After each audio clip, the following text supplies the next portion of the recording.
Vibe coding is, I don't know what I'm doing, I hope the AI does. And I would assume vibe marketing is, I don't know what I'm doing, but I hope the AI does. We're in trouble. We were already in trouble, and we continue to be in trouble.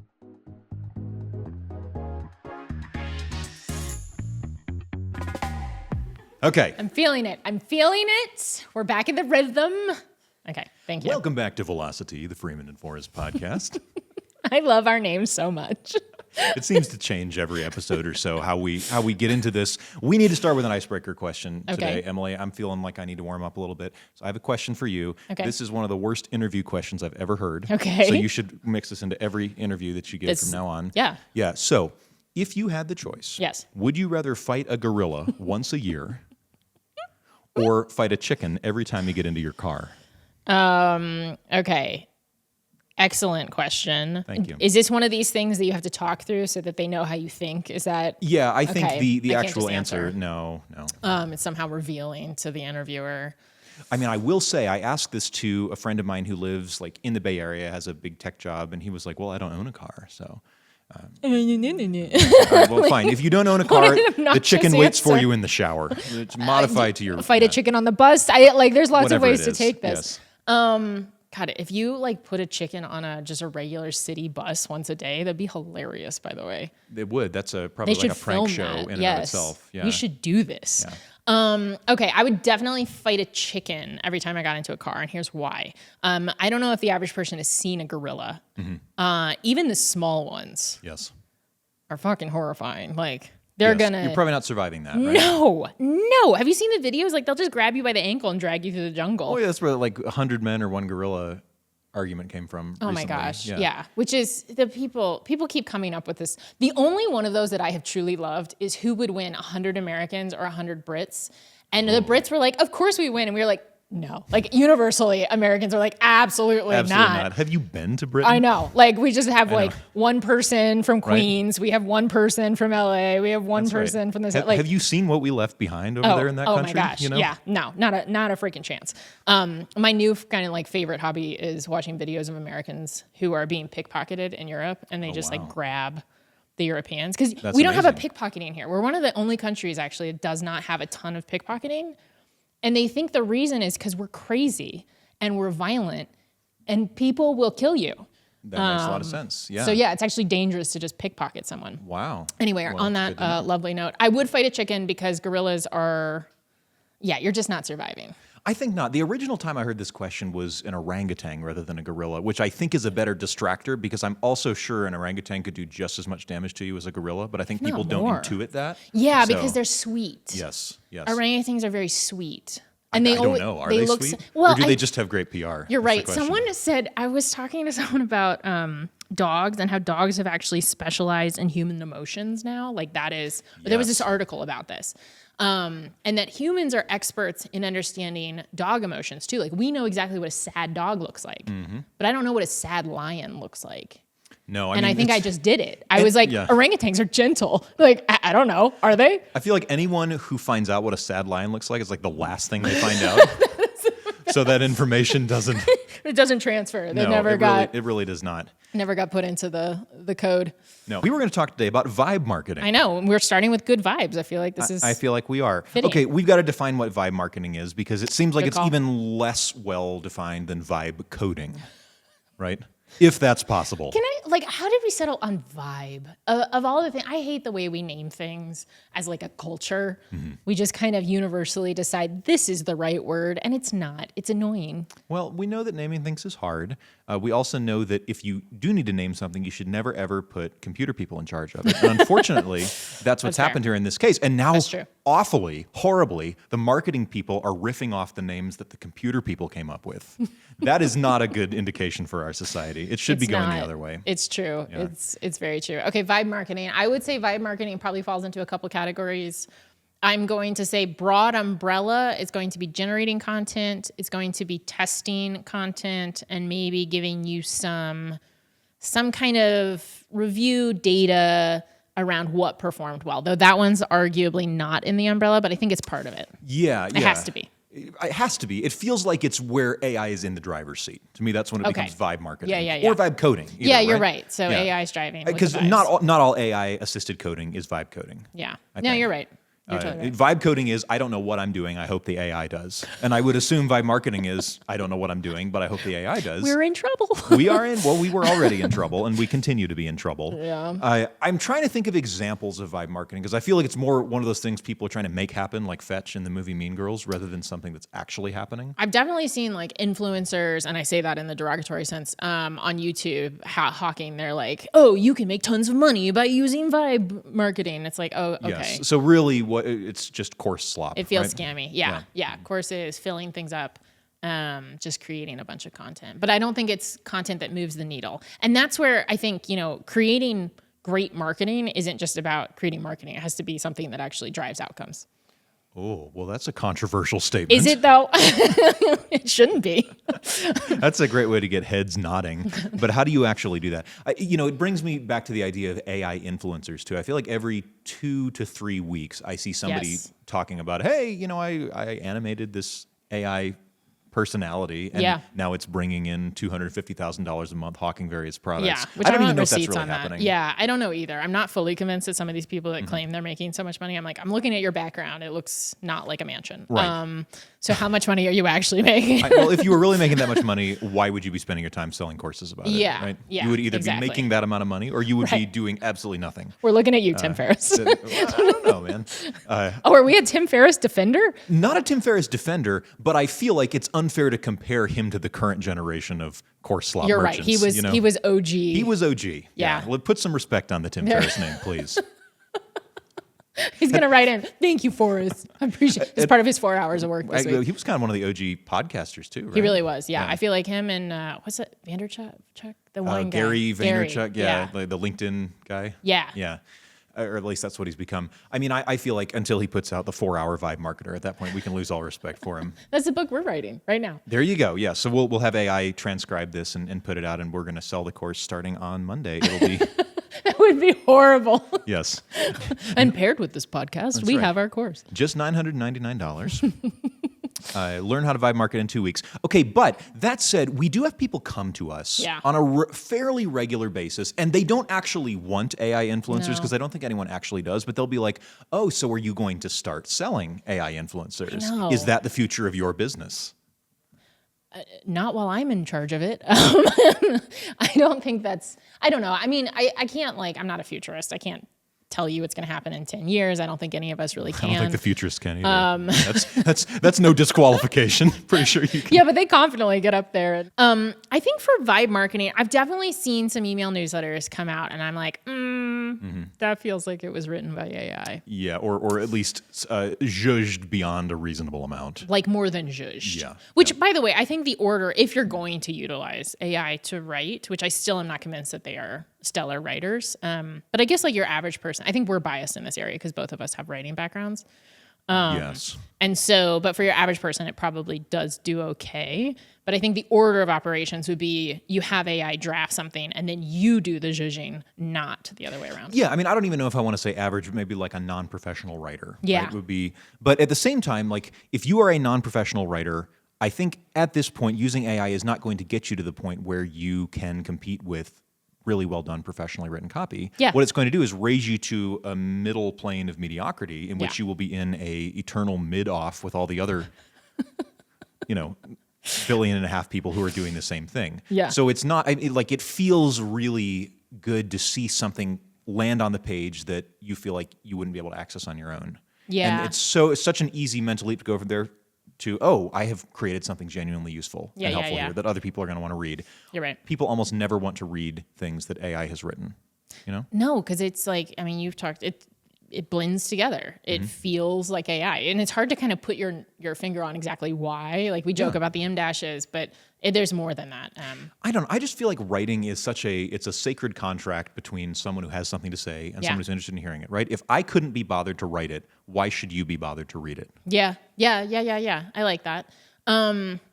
I'm sure you know why the M dash is called the M dash. No. Is it really named after you, I assume? No, it is my favorite punctuation because it is my name. You really don't know? I thought for sure you would know. I've never heard this. Okay, it is the length of the old, when you had a printing press, the old M, and an in dash is the length of an in. You're kidding me. That's And a non-monospaced font. Yes, exactly. Yeah. Wow, I thank you for sharing. You're that. welcome. I had no idea. Yes, take that and run, folks. Well, who said you don't learn things on the Freeman and Forrest podcast? We have a fun fact in every That's little right. episode. You mentioned AI influencers, and I don't think I fully addressed it. I don't actually think there's a future with AI influencers. I think you'll see things like this, but I put this in the category of you are seeing a different facade, but there is still a creator there. I don't see a future where like the AI puts out content itself. Someone is driving the AI in some capacity. And so is that any different than someone kind of using the, what is it, like the lemon filter on Instagram? Like, exactly, right? Yeah. There's still very much a human voice speaking through if it's going to work. Exactly. I was having an interesting conversation about this just last week. Yeah. A friend of mine called me who runs DevRel at a great AI company, and he was trying to think about ways to scale his impact. And he has done things in the past where, for example, he would create a Twitter account with, and this wasn't it, but it was a handle like, proud venture capitalist or something like that, in which, he speaks in the artificially heightened voice of a venture capitalist to kind of commentate on things that are happening. It's just a very fun way to get to the heart of what's going on in the tech industry. And he was thinking, hey, could I make more like faceless accounts like this and kind of scale them out as influencers? And he could even maybe down the road somewhere automate an AI face, digitally generated face on some of these. And we talked about it a bit, and he may try some of it. Like I hope it ends up being really interesting. But what I kept getting back to is it really scaling it if it's still you and your insight and your perspective behind every one of those accounts? Like realistically, how many of those can you do if the AI itself is not driving it? And once the AI does start driving it,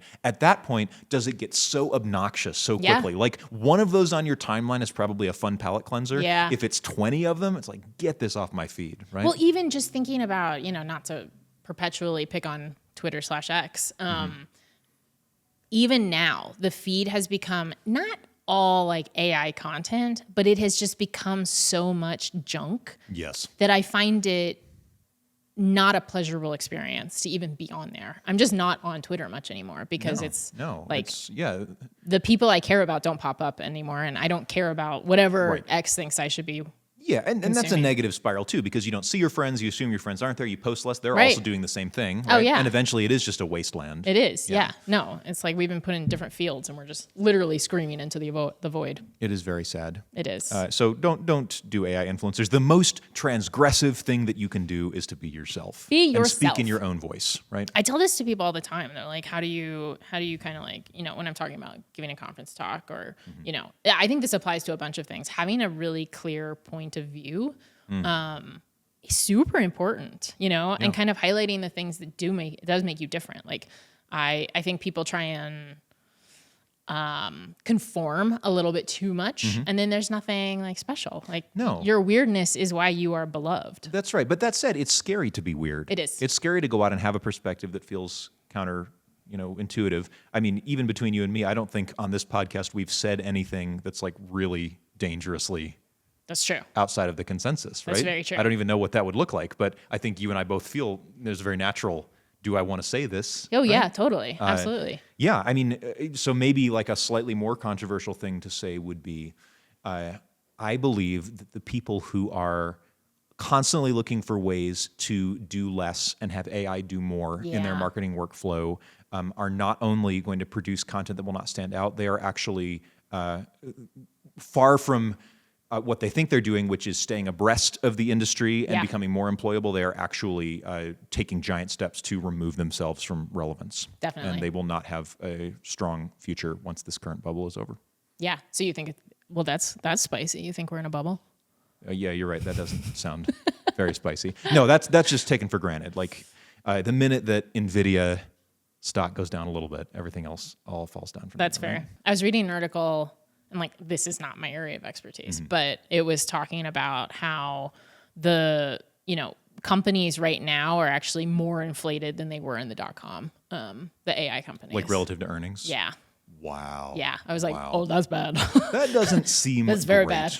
I think what we still haven't talked about, the other big thing on our minds when we were talking about vibe marketing is, what does this mean for people who are not already experienced marketers? Yeah. Career-wise. And oftentimes those people don't get to choose what it means. Yeah. That's being decided for them by the people who have the ability to hire and fire. I don't think it's implying good things for the short term. No, I think like across the board, anytime you're seeing AI actually integrated into businesses, it seems like the junior or early in career folks are the ones who are struggling, not getting hired. There's just fewer roles. I think a lot of companies are kind of experimenting with that level, trying to replace that, and then utilizing, mid to seniors to kind of refine that AI. Yep. Classic borrowing from the future to move a little faster in the present. It'll be interesting if there's just like a seniority gap at some point across every company.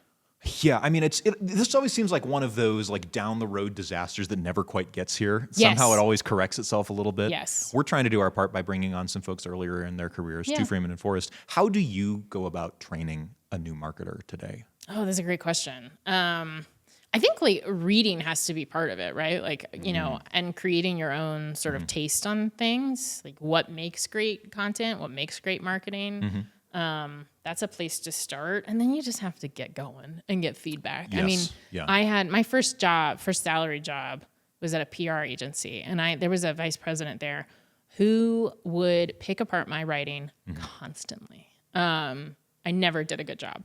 And I hated it at the moment, but she made me such a better writer because of that. You got that voice in your head now, right? All the time. Yeah, like do better. Just install a little trauma that will be helpful to you throughout your Exactly. life. One of the best Thanks, things Carol. a mentor can do for you. Exactly. No, but we have really strict rules at Freeman&Forrest, right? About what you're allowed to use AI for when you're putting copy together. I would say we're pretty conservative as far as AI usage. We are not an AI forward shop. No. We're very much human. In part because I don't fully... Like we deal with a lot of sensitive information. And I want to make sure that doesn't, accidentally get ingested by these systems. Oh, surely that would never happen. No, never. That's like people use those the meeting, AI note takers and things. Yes. Which can be utilized really well. Like I'm not anti everything. But some of them, like if they don't follow through, I knew a company where the board meetings were recorded, but then shared in a public folder to the whole company. Wow. And the employees were like reading what was going on in the board meeting. It was not good. That's embarrassing. Yeah, it's bad. Yeah, so we don't want to do that. I mean, I think like if I have a sales call, I'm not bringing an AI note taker into that meeting. I don't want anybody to get on a call with me and feel like there's an eavesdropper taking their conversation to who knows where. Yeah. It'll be curious how this goes and like at what point do people pull back? I think a lot of our big bets right now are assuming that AI will get better and better and better. Yes. And whereas I think it's completely possible that the technology gets better and you see it more and more. Where I'm not sold is like, where are they going to continue consuming data? We've consumed essentially all the data. Yeah. Like, these are trained on the whole internet. Where do we get new data? Like, I mean, and I know they have all kinds of answers to that. Like, okay, well, we haven't even started ingesting all the video content that's out there. We're going to pull all that. We're going to hire people to go create a bunch of data. We're going to do synthetic data. Like, there are as many answers to this question as there are AI startups. Right. But that in itself should concern you a little bit. Right. And if the plan is to make AI created data to feed the AI, like I'm not sold on that. It brings you back to wanting to look for content that was created before this whole bubble started. Yeah. That you can trust a little more. Physical books. But even that said, it makes me think of, do you remember the background steel radiation issue after World War II? Did you ever hear that story? Where you have to have really, really sensitive scientific equipment in certain industries. Yeah. And the steel that they use can't put off background radiation. Yeah. But, after World War II, when the atomic bomb tests started irradiating the atmosphere, they couldn't find steel that had been produced after that time that had a low enough radiation signature to work. So they were going and they were dredging up battleships that had sunk pre-World War II to use that steel. And I don't know if they've solved that problem now or if they're still doing it in some cases, because I think a lot of those radiation tests from the 50s and 60s, the half-life has dissipated to the point where it's not such an issue in the atmosphere. But that's how I think about all of the AI slop content that's being put on the internet right now. Yeah. It's poisoned a lot of those corpuses. Yeah. You really can't be confident that any test set that you've pulled after 2022 is not going to have a heavy amount of synthetic data or just straight up AI generated data. Yeah, right? That's a very good point. That's interesting. Okay, so in summary, we don't think AI influencers are going to be a huge component of this. We're not seeing it anywhere, at least not in B2B. I don't know what kind of scammy things are happening in B2C. I actually think as we see more and more AI generated content flood marketing in general, the voices we know and trust will become more valuable. Yes, and knowing and trusting part of that is knowing that they're human and Yes. that they have earned the right to an opinion by being a human being. Right? Which I think is also another interesting thing we do. We verify that people are actual, real human beings. You'd think that would be like below the bare minimum, but apparently not. It's not. So, okay, good conversation. Well, thanks once again for joining us. I have been Forrest Brazil. This is Emily Freeman, my co-founder at Freeman&Forrest. Our thanks to Britton Noel and Tyler Freeman, our wonderful producers on this episode. As always, it really, really helps us if you like, share, subscribe, however you engage with your podcast. Tell your friends. And if you have something you want us to talk about, like let us know. Tweet at us. Tell us what we need to talk about on the next episode. Thank you.